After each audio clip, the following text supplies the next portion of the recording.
So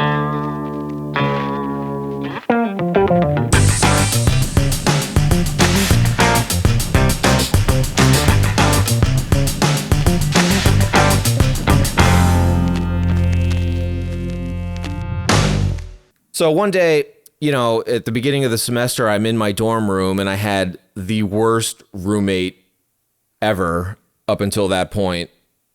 I don't think I did. I know that roommate? What was the disagreements about? What was the friction? Okay, so I think he told me right up front. So he was the same age as I am, and he went there the previous year as a freshman and never went to one class. And, sounded like my freshman roommate at IUP. Yeah, and flunked out and got kicked out before fall break. And they let him come back because this is what I think. I mean, he was a rich kid from Long Island, and his dad wrote a giant check, and they said, "Okay, you can come back." And now I'm roomed with this kid, right? Never went to one class. At some point, he told me, I haven't seen daylight in like 2 months. Because he was asleep all day and partying all night.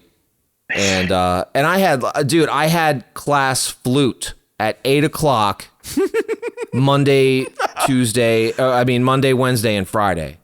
So this motherfucker's partying his ass off, and I'm like, I have to get up and go play the fucking flute at 8:00 in the morning for an hour. Like, you gotta shut the fuck up.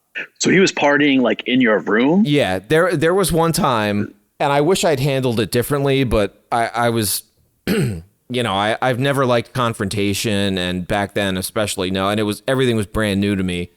So I'm asleep, right, in my dorm room, and he comes stumbling in the door with like 5 or 6 friends, a couple of girls, couple of dudes, and I don't move, so I'm on my side facing the wall, and then my back is to the rest of the room. And they're in there, and I'm just laying there, like, with my eyes closed, like they gotta go. Like, I'm just pretending to be asleep. And at some point, someone sits down on my bed, like, in the crook of the back of my knees, because I'm facing the wall. So, they thought you were one of those pillows? Yeah. And it was a chick. And I remember her saying, like, is he okay? Like, is he alive? And I remember, like, I thought my head was going to explode from the anger and frustration. And I didn't have the balls to just, like, roll over and say, get the fuck off my bed and get the fuck out of my room. That whole little thing reminded me of, who remembers the movie Dead Man on Campus? Yes. That was it. Except I pretended to be asleep the entire time. Yeah. And I don't remember how long they were there. It probably wasn't that long, but it felt like forever. And so then another time, I had like an electric razor, because I probably had never used an actual razor at that point. And it fills up, and you take the top off, and you empty like the hair out, right? And I'm extremely anal retentive and weird about stuff like that. And it was in the top drawer of my dresser. And so one day, because what did I shave? Once a week? Twice a month? I don't know.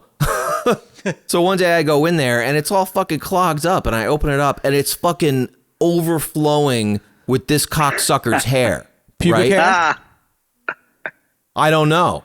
I still don't know to this day. Probably. Most likely. Yeah, and I'll tell you why. This reminds me of fucking the beginning of Harold and Kumar. Yeah, and I'll tell you why I think it was his pubic hair in a second. But so I empty it out, I clean it out, and I'm thinking like, okay, like, so what am I going to do about this? And so I decided the best thing to do was I cleaned it out. No, I put it back. And on top of it, I took a half a sheet of paper, and I wrote in all like handwritten in capital letters, "Don't touch my fucking shit, asshole." And I put it on top of the razor and closed the door. Because I thought either it wasn't him and I'm just retarded, or he's using my razor and he'll see it. And either he'll say like, he's not going to say, dude, did you put this note in your own drawer to tell me not to use your shit? He's not going to say anything. So I was like, it's a win-win. He's going to know I know, and he won't have the balls to say anything about it. and it never happened again. But the reason I think it's pubic hair is because I came home like after my 8 o'clock class, and he's in there fucking passed out, like me, facing the wall, and the blanket is like pulled off of him, so like I can see his bare back and his bare ass. It's getting and legs. good. It's getting steamy. And his fucking 2 little nuts are sticking out between the back of his legs, like under his ass. And I'm like, dude, cover your fucking self up. Like, what the fuck, man? I'm looking at your balls. And he's like, oh, dude, I just need to sleep. And I was like, go to sleep. Cover yourself the fuck up, man. Like, I don't want to look at your fucking balls. And they weren't hairy. So he obviously fucking shaved them with something.